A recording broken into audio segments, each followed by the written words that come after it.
So in this video, you'll learn how to install FC Mobile on your Samsung Galaxy S25. So the first step is to open the Google Play Store, and then you want to use the search function and you want to type in FC Mobile. And then search.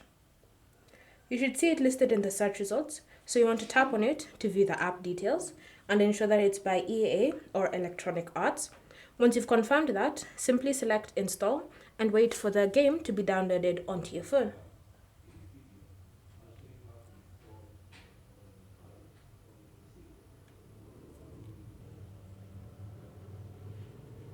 Once the game has been downloaded, you can choose to tap play right here in the Play Store to launch the app, or you can just go back to the home screen and look for it either in the App Store or on the home screen directly.